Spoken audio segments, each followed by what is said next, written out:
What's going on, everybody? Welcome to the Ink Shop. I'm your host, Cody. Today we are in beautiful Berea, Ohio, visiting my old college, Baldwin Wallace University. I'm super excited about this episode because we are going to meet Jay Battle. Jay is one of the most inspirational people I've ever met in my life. He's very, very passionate about everything he does. I'm not going to talk too much because I'm just way too excited for this interview. So without further ado, welcome to the Ink Shop. I'm Jay Battle, I'm a teacher, and I have tattoos.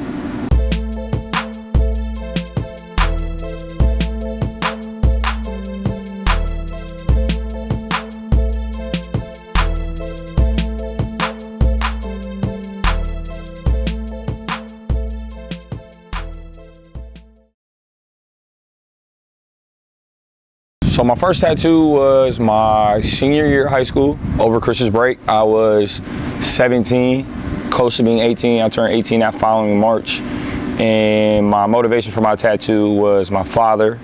And the tattoo says, someone once said that every man is trying to live up to his father's expectations or make up for his father's mistakes. And so for me, it was just super personal to hear that. And it sort of hit me at a point in my life where I felt like the bitterness of my dad not being in my life sort of left my body, and more so the curiosity and the confusion of why he wasn't in my life took over. And so that quote sort of hit me in the sense that I've always tried to make my father proud because I always felt like I wasn't enough, hence why he wasn't around. But also knew my father did a bunch of silly things that he could probably never make up. And so I've always tried to fill those voids of those mistakes he's made within our family. As of now, probably my wrist tattoo. So Josh Heron, he was one of my best friends in college. Met him when he was a freshman here at Baldwin Wallace, and I was a junior. He became a student coach on the basketball team, which I was part of for 4 years here. And me and Josh just clicked right away. Unfortunately, Josh was a warrior, and he had battled cancer for about 5-6 years of his life, and fought his last battle May 5th of 2019, and he ended up passing away. And so me and two other of my close friends, actually my brother Michael Quiring and then his sister Tori, actually got the same tattoo as me, and it says Josh Strong just in big bold print, and it has the EKG line above it, sort of representing his heartbeat and his spirit, and his energy will always be within us, and we'll continue to forward that legacy. And so as of right now, that's my favorite. All of them mean something to me, but if I had to brag about one, it'd definitely be that one. Yeah, no, I'm super happy with the decisions I made. The only regret is placement, because I want a sleeve bad now. Like I want one so bad, but probably won't get that just because both my forearms are covered. And so again, no regrets, just probably should have thought about placement, but I'm happy with it because they're visible, they're able to be seen, and they especially the two big ones on my forearms, they tell my life story, pretty much everything about it. So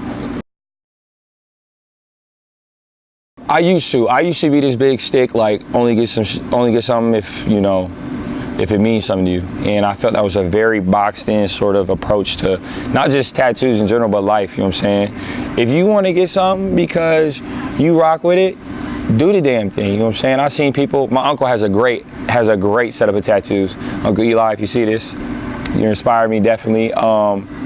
He got all the children books he grew up on tattooed on his forearm, and it's dope. So, you know, the Caterpillar book,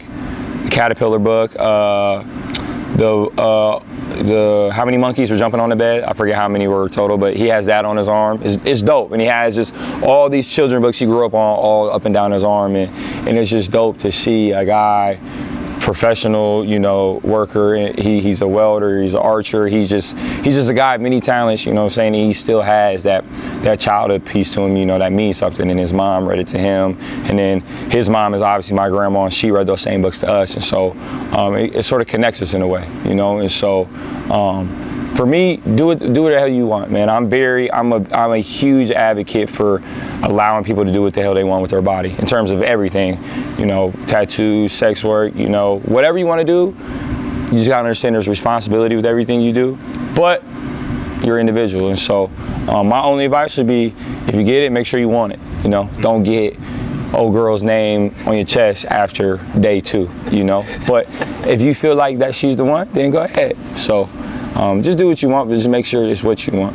And then you touched on the professional thing, so let's get into the teacher stuff. Now, when I was in school, I mean, I'm sure they had tattoos, but none of them were visible. Yeah. Do you think it's different now in 2019 with tattoos, or do you think it's still kind of the same, you know, being that you got the exposed? Yeah, yeah. Firsthand. And so not only the tats, but just being a male black teacher is already like, you know, 2, not strikes, but two like you know, normal things in education, you know. And so, funny story, I go in and meet my teacher over this past summer 2018, to meet with my cooperating teacher I'm gonna be working with for student teaching. He was my guy. Mr. Mazingo, if you see this, you're my guy. You always know that, never will change. He brought me in, sort of toured the school, got me familiar with my route every day, where his class was, what we're gonna go over the school year.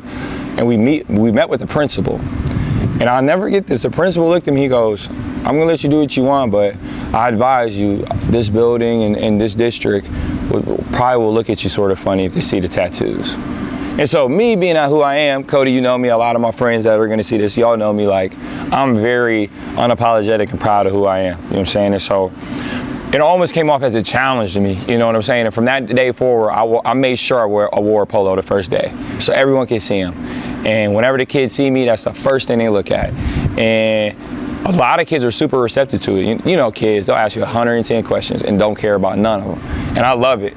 And I see teachers and I see secretaries, and I walk in, I'm like, oh yeah, I'm the sub today for such and such class. They're like, you?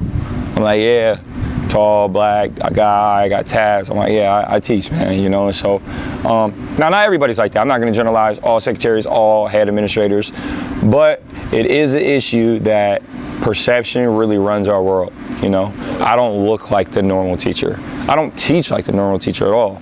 But again, my tattoos tell who I am, and they're carried forward in the classroom with my kids, with my siblings, and so there's definitely a stigma. And I don't think it's changed. I think it's just been sort of BS'd over.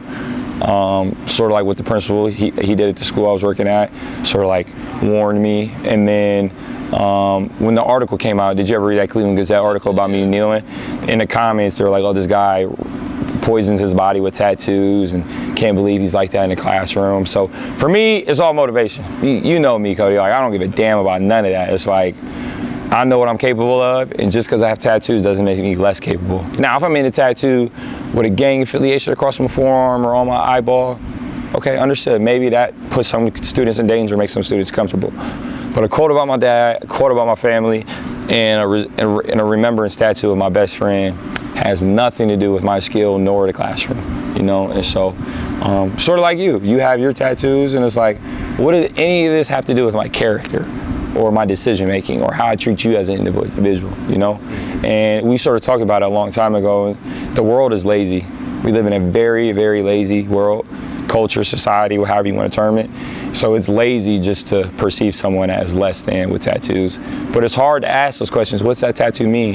How do you carry out that tattoo every day? Type shit. And so I'm super proud of everything I got on my body. Super proud that I live it out every day. And I'm just continuing to prove everyone wrong whatever school I walk into. Try to stay motivated, you know, try to be who you are. I'm a sucker for motivational tattoos and shit that means something to somebody, you know. And so I want to continue just to ink up the body personally. I advocate for people to get stuff because for me, it's a sense of motivation, you know. At times, I feel like, you know, people shouldn't need an outside, you know, an outside entity to motivate them. I'm a big advocate for intrinsic motivation. Like, you should just feel that fire inside you. But we all know you have your bad days and your rough days and your cloudy days. And so looking at these tattoos sort of builds that for me. And so obviously my mom, that's my soldier, my shorty, my rider, raised 4 badass kids all by herself, you know. But I appreciate her trusting me, letting me get these, and knowing it's going to come with a bunch of consequences in terms of outside people judging us as a family. Obviously, my brother Noah, Eden, Jesse, those are my dogs. Love them to death. Eden's inked up. She got a forearm tat. Yeah, her tat's dope. You know, and people are looking at her like she's less. I'm like, you don't know half the shit that girl been through. She's a soldier, man. And then we're gonna get a family tattoo. We call ourselves a Fab Five. We'll all get like a different Fab Five tattoo on our wrist. So I'm looking super forward to that, man. And so I just think we should continue to challenge the status quo as humans, you know. I think the only way to break some bad shit is to create new shit, you know. And so not only new shit, but new shit that is gonna catch a wave and people are gonna, you know, be attracted to and do, you know. And so that's all I really got, man. Just stay motivated and make sure, like I said, if you're gonna get it, you know, rep it. Don't get a tattoo and you wanna hide it, you know. But I definitely will continue forward and just continue to put more ink on the body. And there you have it, another episode of the Ink Shop Down. Thank you so much, Jay, for being on this week's episode. Inspirational as always. Love that man to death. Love every time I get a chance to talk to him. He's just, every time it's just a positive vibe, you know. He's just such a good guy. Love talking to Jay. But make sure you like, share, and subscribe to the channel if you enjoy this episode. Also, once again, shout out Jay Battle. Can't thank you enough for being on. Great talk, great discussion. Loved seeing you once again. I'm gonna stick around and breathe a little bit longer just because I miss this university a lot. So I'm out, guys. Thanks for watching the Ink Shop.